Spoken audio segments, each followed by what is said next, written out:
Good morning students. आज एक बार फिर से मैं ट्रांसफॉर्मेशन की क्लास के साथ जो है आपके सामने हूँ। पिछली कक्षा में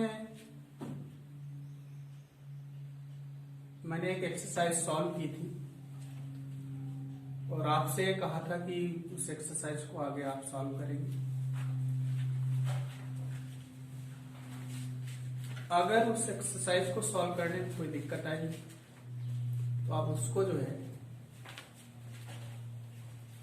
कमेंट बॉक्स के थ्रू आप जो है हमसे पूछते रहेंगे।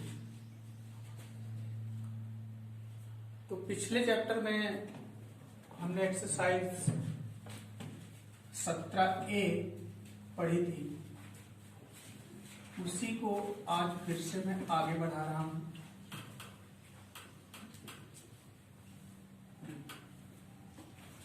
तो उस एक्सरसाइज में हमने देखा था कि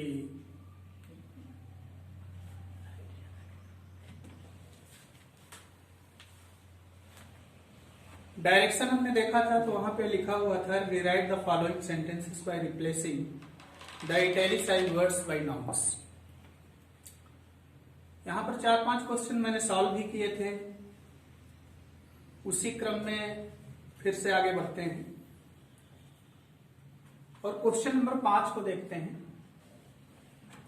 क्वेश्चन नंबर 5 आप पुस्तक से देखते जाएं। लिखा हुआ है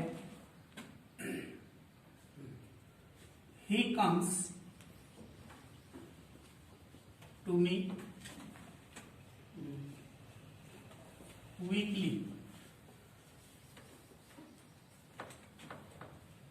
अब इस पर्टिकुलर सेंटेंस में जो इटैलिसाइज्ड वर्ड है वो हमारे पास वीकली है।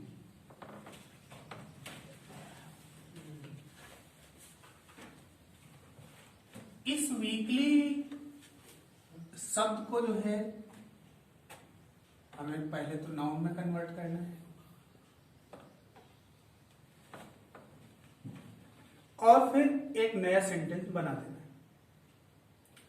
तो पहले तो देखते हैं कि ये जो वीकली शब्द है ये एक एडवर्ब है और पिछली क्लास में भी मैंने आपको बताया था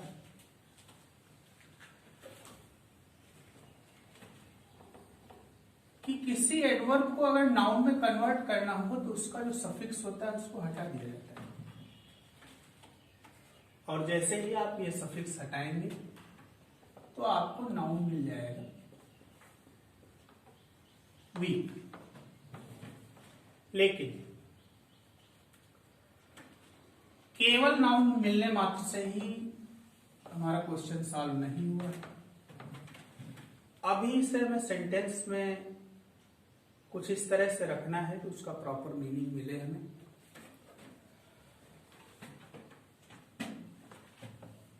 तो हमने ये भी आपको बताया था कि जितने भी एडवर्ब होते हैं उन एडवर्ब्स में एक प्रीपोजिशन हिडन होता है। कोई भी एडवर्ब होगा जिसमें ly लगा हुआ है तो उसके अंदर एक प्रीपोजिशन भी होगा।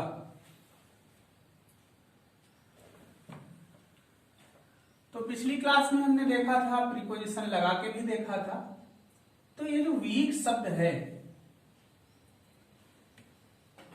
ये टाइम को दर्शाने वाला शब्द है।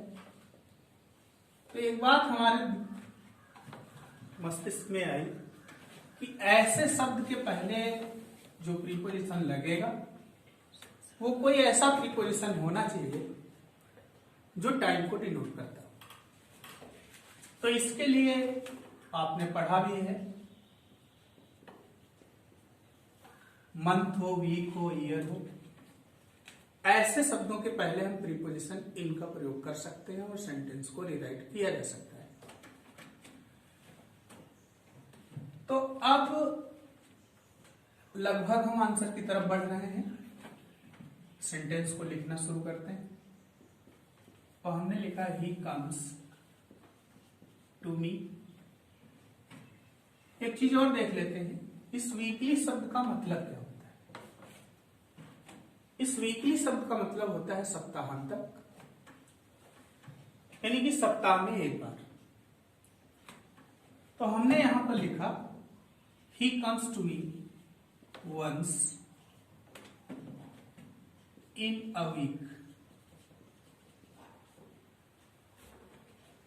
अब आप अगर ध्यान से देखें तो दोनों सेंटेंसेस के मीनिंग कॉमन हो गए।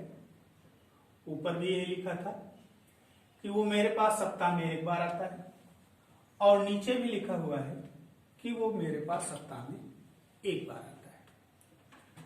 तो ये क्वेश्चन नंबर 5 है, इसका सोल्यूशन हमने बता दिया। अगले क्वेश्चन की तरफ बढ़ते हैं। अगला क्वेश्चन लिखा हुआ है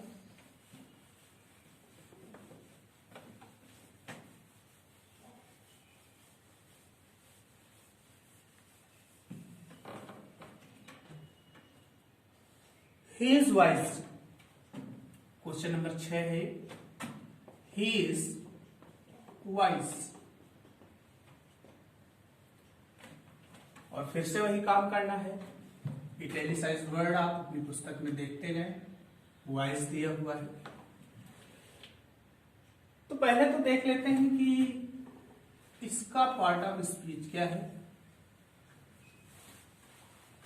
तो आप लगभग जान गए होंगे, इसका पार्ट ऑफ स्पीच एडजेक्टिव।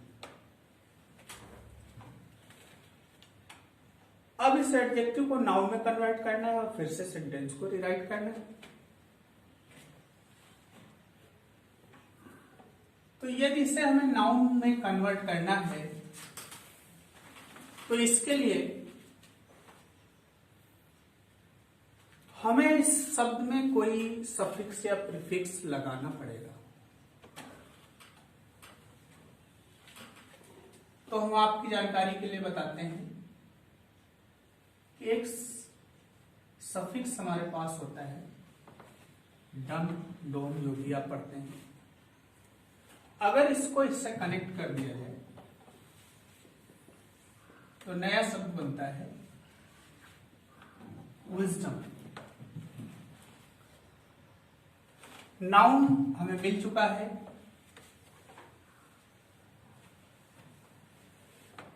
लेकिन सीधे सीधे सेंटेंस में इसे रखा नहीं जा सकता है। तो हमने कहा he is full of wisdom.